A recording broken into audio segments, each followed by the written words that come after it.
خبروں کی تفصیلات کی جانب بڑھتے ہیں۔ ملک میں پولیو کیسز میں اضافہ ہونے لگا ہے۔ بلوچستان میں پولیو وائرس کا نیا کیس سامنے آ گیا۔ کوئٹہ میں 9 ماہ کی بچی میں وائرس کی تصدیق ہوئی۔ رواں سال بلوچستان میں پولیو کیسز کی تعداد 21 ہو گئی۔ محکمہ صحت کے مطابق متاثرہ بچی کو پولیو سے بچاؤ کے قطرے نہیں پلائے گئے تھے۔ ملک میں پولیو کیسز میں اضافہ ہونے لگا ہے اور بلوچستان میں پولیو وائرس کا ایک نیا کیس سامنے آیا ہے، جہاں کوئٹہ میں 9 ماہ کی بچی میں وائرس کی تصدیق ہوئی ہے۔ رواں سال بلوچستان میں پولیو کیسز کی تعداد 21 ہو گئی ہے۔ ادھر آزاد کشمیر میں دوبارہ لاک ڈاؤن کا فیصلہ کر لیا گیا۔ وزیر اعظم آزاد کشمیر راجہ فاروق حیدر کی زیر صدارت اعلیٰ سطحی اجلاس میں آزاد کشمیر بھر میں کرونا کے بڑھتے ہوئے کیسز پر اظہار تشویش کیا گیا۔ وزیر اعظم آزاد کشمیر راجہ فاروق حیدر کا کہنا ہے کہ آزاد کشمیر میں کرونا کیسز کی شرح 8.3% ہے، جو پاکستان بھر میں سب سے زیادہ ہے۔ آزاد کشمیر بھر میں دوبارہ لاک ڈاؤن نافذ کرنے کا اصولی فیصلہ کیا گیا ہے۔ دوسری جانب ملک میں کرونا کے 632 نئے کیسز سامنے آ گئے، جبکہ ایکٹیو کیسز کی تعداد 9135 ہے۔ NCOC کے مطابق ایک دن میں مزید 6 اموات ہونے سے مجموعی تعداد 6513 ہو گئی ہیں۔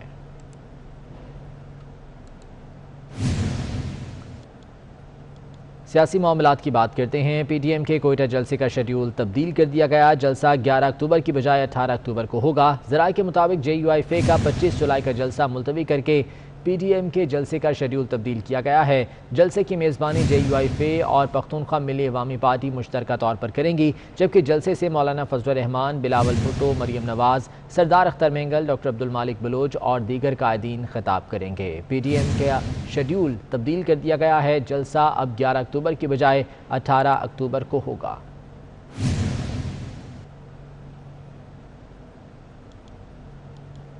کراچی میں پیپلز پارٹی نے بڑا پاور شو کیا۔ ہزاروں کی تعداد میں جیالوں نے ریلی میں شرکت کی۔ پرجوش جیالوں نے بھنگڑے ڈالے، نعرے بازی سے ماحول گرما دیا۔ سعید غنی کہتے ہیں کہ ریلی نے لسانی سیاست کرنے والوں کی سوچ کو مسترد کر دیا۔ نثار احمد کھوڑو بولے، کراچی پر قبضہ کرنے کی خواہش کرنے والے یہ خواب دیکھنا چھوڑ دیں۔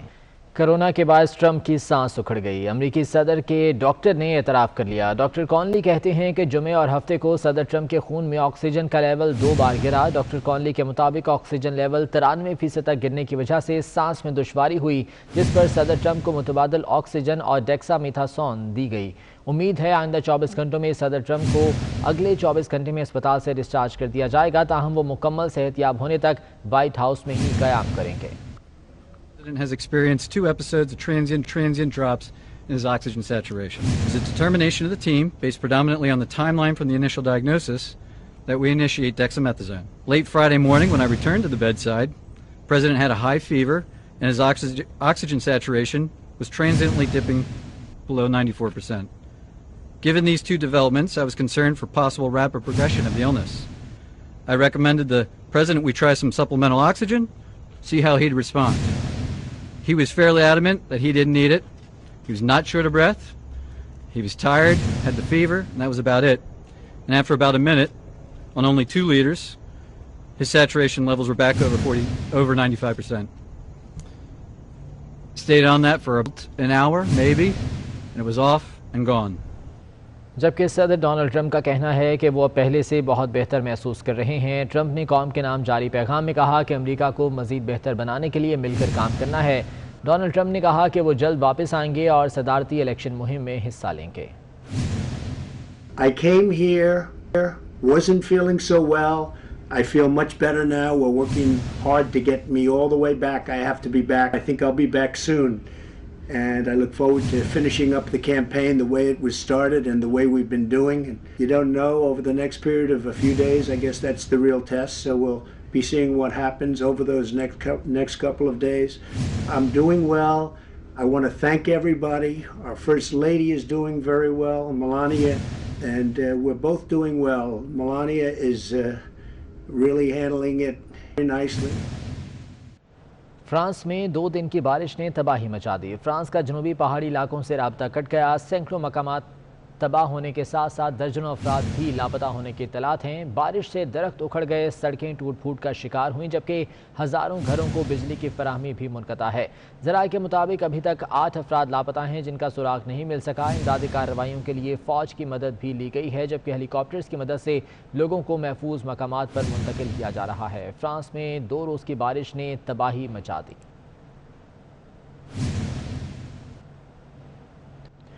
مسلم لیگ نون کی مرکزی رہنما مریم نواز اور کیپٹن ریٹائرڈ صفدر کی ممکنہ گرفتاری کے پیش نظر کارکنوں کی بڑی تعداد جاتی امرہ اظہار یکجہتی کے لیے پہنچ گئی ہے۔ مریم نواز اور کیپٹن ریٹائرڈ صفدر کی ممکنہ گرفتاری کے پیش نظر کارکنوں کی بڑی تعداد جاتی امرہ پہنچی ہے، جو کہ اظہار یکجہتی کے لیے آئے ہیں اور یہاں پر اپنے رہنماؤں کے، اپنے لیڈران کے حق میں نعرے بازی بھی کی جا رہی ہے۔ واضح رہے کہ کیپٹن ریٹائرڈ صفدر پر گجرانوالہ میں ایک مقدمہ درج کیا گیا تھا اور ان کی گرفتاری کے لیے ٹیمیں بھی تشکیل دی گئی تھیں۔ اس وقت کارکنوں کی ایک بڑی تعداد جاتی امرہ موجود ہے رہائش گاہ کے باہر، جہاں پر نعرے بازی کی جا رہی ہے۔ مسلم لیگ نون نواز شریف کے حق میں مریم نواز اور کیپٹن ریٹائرڈ صفدر کی ممکنہ گرفتاری کے پیش نظر کارکن یہاں پر پہنچے ہیں اور اپنے قائدین سے اظہار یکجہتی کر رہے ہیں۔ عثمان الیاس ہمارے ساتھ موجود ہیں، ان سے اس بارے میں مزید جان لیتے ہیں۔ عثمان، کیا صورتحال ہے ابھی یہاں پر؟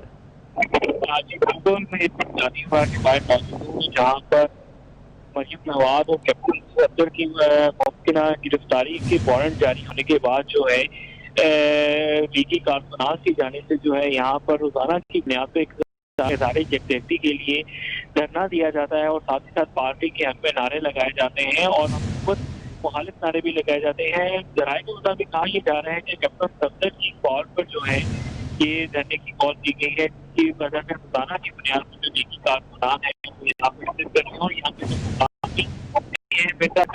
وہ اس دھرنے کی جو ہے قیادت کرتے ہیں اور ساتھ ہی ساتھ لیگی کارکنان کی جو بڑی تعداد ہے یہاں پر روزانہ شرکت کرتی ہے اور رات دیر تک وہ اسی طرح یہاں پہ موجود کرتے ہیں اور اگلے دن دوبارہ شام سے وہ جو ہے یہاں پہ اکٹھے ہونا شروع ہوتے ہیں اور تقریباً رات دیر تک 2 سے 3 بجے تک وہ یہاں پر بیٹھتے ہیں اور ساتھ اس بات کا بھی ان کا کہنا ہے کہ حالات جیسے بھی ہوں ٹھیک ہے عثمان الیاس، بہت شکریہ آپ کا۔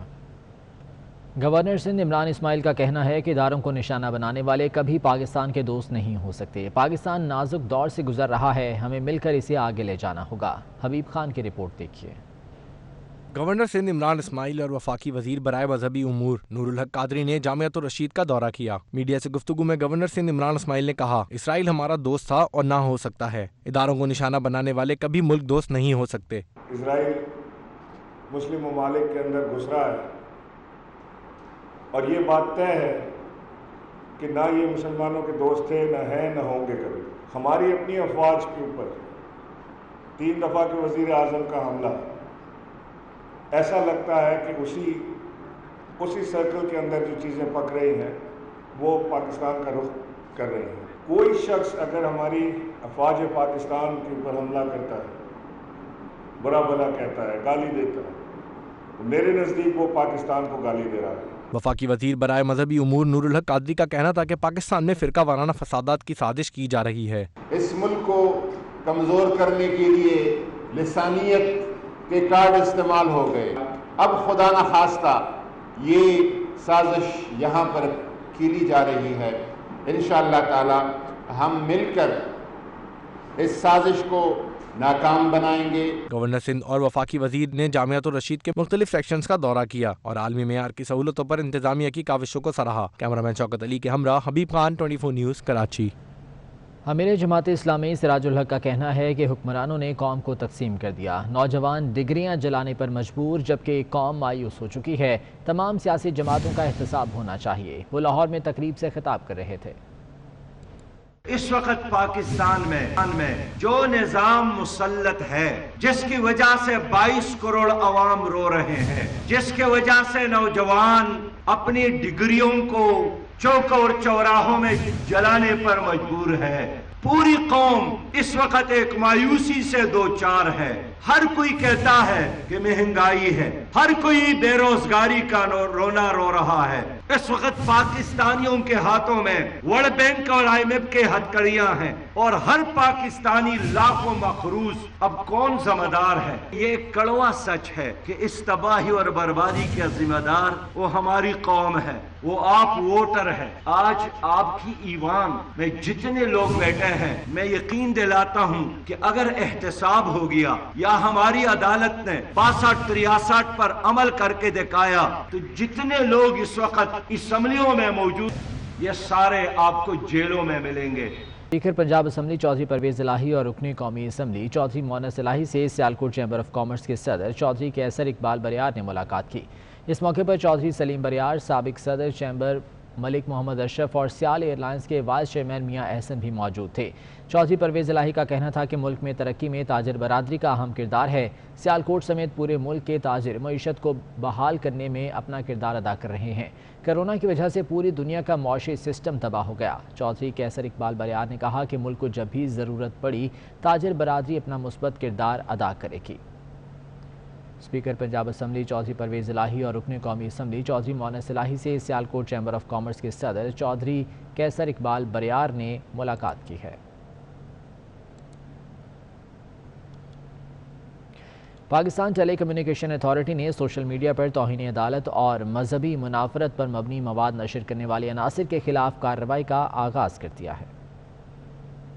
پی ٹی اے نے سوشل میڈیا پر توہین عدالت، دفاع پاکستان کے خلاف اور مذہبی منافرت پر مبنی مواد نشر کرنے والے عناصر کے گرد گھیرا تنگ کر دیا۔ پی ٹی اے نے 9,38,971 ویب سائٹس کو بلاک کر دیا۔ رپورٹ کے مطابق عدلیہ مخالف مواد پر 6,607 ویب سائٹس کو بلاک کر دیا گیا۔ دفاع پاکستان مخالف 13,620 ویب سائٹ بلاک کی گئیں۔ 46,431 اسلام مخالف ویب سائٹس بلاک کر دی گئیں۔ مذہبی منافرت پر مبنی مواد پر 16,703 ویب سائٹس کو بلاک کر دیا گیا۔ پی ٹی اے نے ایم این اے شاہدہ رحمانی کو واٹس ایپ پر ہراساں کرنے والے 4 موبائل نمبر بھی ٹریس کر لیے۔ واٹس ایپ اور فیس بک کو انٹرنیشنل نمبرز کے خلاف کارروائی کی سفارش کر دی گئی۔ پی ٹی اے رپورٹ کے مطابق واٹس ایپ، فیس بک اور دیگر سوشل میڈیا پلیٹ فارمز تعاون نہیں کر رہے۔ پی ٹی اے نے شر پسند عناصر کے خلاف کارروائی کے لیے معلومات ایف آئی اے کو فراہم کر دی۔ وفاقی کابینہ کا اجلاس منگل کو ہوگا۔ بجلی اور گیس مہنگی کرنے کا معاملہ کابینہ کے ایجنڈے میں شامل ہے۔ گھریلو صارفین کے لیے بجلی ₹1.62 فی یونٹ اور کمرشل اور صنعتی صارفین کے لیے بجلی ₹2.63 تک مہنگی کرنے کی تجویز پیش کی جائے گی، جبکہ ماہانہ 200 یونٹ والے صارفین کے لیے بجلی 32 پیسے مہنگی کرنے پر بھی غور ہوگا۔ ذرائع کا کہنا ہے کہ گھریلو صارفین کے گیس میٹر رینٹ قیمت میں ماہانہ ₹20 اضافے پر بھی غور کیا۔ وفاقی کابینہ کا اجلاس منگل کو ہوگا، جس میں بجلی اور گیس مہنگی کرنے کا معاملہ ایجنڈے میں شامل ہے۔ گھریلو صارفین کے لیے بجلی ₹1.62 فی یونٹ، جبکہ کمرشل اور صنعتی صارفین کے لیے بجلی ₹2.63 تک مہنگی کرنے کی تجویز پیش کی جائے گی، جبکہ ماہانہ 200 یونٹ والے صارفین کے لیے بجلی 32 پیسے مہنگی کرنے پر بھی غور ہوگا۔ ذرائع کا کہنا ہے کہ گھریلو صارفین کے گیس میٹر رینٹ قیمت میں ماہانہ ₹20 اضافے پر بھی غور کیا جائے گا۔ پاکستان سمیت دنیا بھر میں آج اساتذہ کا عالمی دن منایا جا رہا ہے۔ اس دن کو منانے کا مقصد اساتذہ کو ان کی خدمات پر خراج تحسین پیش کرنا ہے۔ بلال برق کی رپورٹ دیکھیے۔